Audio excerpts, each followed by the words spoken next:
bacanya nggak ada satu prompter kayak dari sini itu belum di teks itu bicara. Nah, tadi ini tergesa-gesa kali, nggak ada pernapas, pengaturan untuk bernapas nggak ada, kayaknya gitu aja langsung, ya kan, nggak ada, terlalu buru-buru.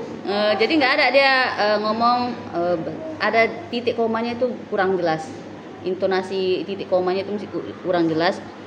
Lalu suaranya itu penegasan suara, untuk suara yang harus ada pembulatan atau ada penegasan kata-kata. Ketika marah katanya itu nadanya seperti apa, ketika penegasan kalimat perintah itu harus ada penegasan suaranya bagaimana. Nah, jadi untuk radio itu dia karena kita tidak bisa dilihat oleh pemirsa, jadi kita harus menegaskan dari suara kita. Jadi ketika berita itu berita bahagia atau sedih, atau berita duka cita, atau berita tentang tawuran, kita harus membedakan intonasi. Dari intonasi suara lah maka pemirsa di rumah bisa mendengarkan, bisa melihat, oh ini berita-berita sukacita, oh ini berita bahagia, oh ini berita dari apa namanya.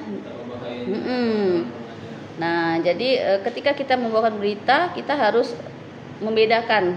Ketika kita membawa berita acara gosip atau bahagia, ya kan? Karena apa? Karena kita nggak dilihat sama pendengar. Jadi suara kita lah yang membedakan kita ketika kita membawakan berita tersebut. Jadi baik buruk berita itu tergantung suara kita. Jadi ketika suara kita rata aja, apa? Ini berita apa? Akhirnya kita nggak didengarkan, ya kan? Nah, itu untuk Indi. Sedangkan untuk Ari sama seperti Indi tadi, tempo suaranya itu kayak Bang Mas Rohan terlalu bulat kali, tapi tidak ada penegasan itu beritanya itu seperti apa, titik komanya itu juga kurang, ya kan. Lalu poin pentingnya tidak melihat ke kamera, cukup fokus kepada HP aja. Sebenarnya kalau kita bawa berita kan kita juga harus melihat ke depan, boleh melihat data, tapi kita tidak fokus ke data itu, kita tetap harus melihat ke depan, ya kan. Nah, itu bedanya radio sama TV. Ketika kita bawa TV, kita boleh melihat teks tapi tidak fokus ke teks, kita tetap lihat ke depan, walaupun kayak Nasrohan ujian ngope lah ibaratnya, ya kan. Kita boleh lihat kopean tapi sekedar aja, nggak boleh gini aja. Nah, jadi boleh ketawa Nasrohan ya kan, Nasrohan belajar cara ngope Nasrohan gimana. Jadi ketika ngope itu kita nggak boleh fokus lihat ke bawah aja, kita boleh lihat itu.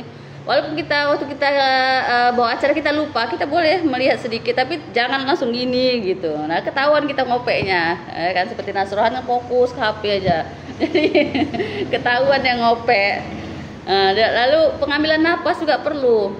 Walaupun kita bawa acara di TV, berita atau acara apapun, pengambilan napas juga perlu, ya kan. Jadi seakan kita dikejar waktu. Memang kita bawa berita pakai waktu. Ya, minggu depan Nasrohan, ya kan. Kita lihat kira-kira gimana suaranya, keluar jakunnya apa enggak. Jadi pengambilan napas juga sangat pembawa berita juga diperlukan. Jadi tidak boleh kita macam kereta api aja tidak ada remnya, harus ada temponya juga.